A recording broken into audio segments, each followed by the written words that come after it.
ये दस्तक रेडियो है।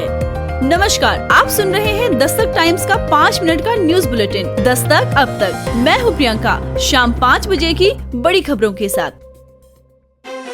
जम्मू कश्मीर के रियासी जिले में भारत के पहले केबल स्टेट रेल ब्रिज पर टावर वैगन का सफलतापूर्वक ट्रायल रन किया गया।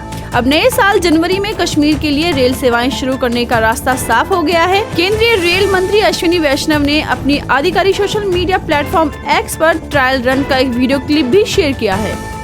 दिल्ली से सटे ग्रेटर नोएडा वेस्ट के एक अस्पताल में आग लगने के बाद हड़कंप मच गया। अस्पताल के कर्मचारी आग बुझाने की कोशिश करते दिखाई दिए। सोशल मीडिया पर अस्पताल में लगी आग का वीडियो भी सामने आया है, जिसमें दिखाई दे रहा है कि अस्पताल के आगे की तरफ आग लगी हुई है। आग पहली मंजिल पर भी दिखाई दे रही है, जहां गाड़ियां भी जलती हुई दिखाई दे रही हैं। थाना हिमपुर डीपा क्षेत्र के ग्राम मारूपुर के जंगल में 21 वर्षीय अक्षय का शव पेड़ से लटका हुआ मिलने से इलाके में सनसनी फैल गई। शव के मिलने के बाद मृतक के परिजनों का रो रो कर बुरा हाल है। उन्होंने हत्या की आशंका जताई है। उत्तर प्रदेश के पीलीभीत में पुलिस ने बीते दिनों 3 खालिस्तानी आतंकियों को एनकाउंटर में ढेर कर दिया, लेकिन अब इनपुट मिले हैं कि मारे गए आतंकियों के 3 साथी अभी भी जिले में घूम रहे हैं। उन्होंने हथियार के दम पर एक शख्स से उसका मोबाइल लूट लिया। इस मोबाइल के जरिए वो अपने हैंडलर करीबियों से बात कर सकते हैं। फिलहाल मामले की गंभीरता को देखते हुए पुलिस और सुरक्षा एजेंसियां एक्टिव हो गई हैं।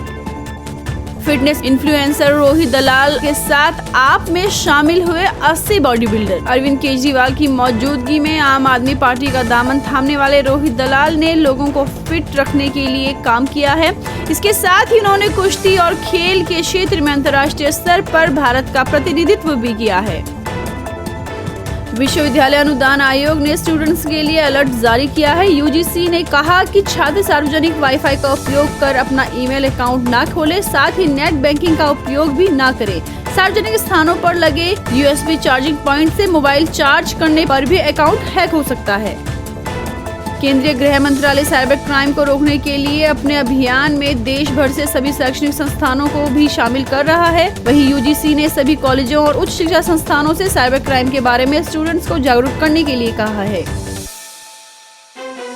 केंद्रीय औद्योगिक सुरक्षा बल के गैर राजपत्रित अधिकारियों के लिए नई ट्रांसफर पॉलिसी का ऐलान हो चुका है। नई पॉलिसी के तहत सीआईएसएफ मुख्यालय ने 4 तारीखें तय की है। अब इन्हीं 4 तारीखों में कांस्टेबल से लेकर इंस्पेक्टर रैंक तक के ऑफिसर्स के लिए तबादले तय किए जाएंगे।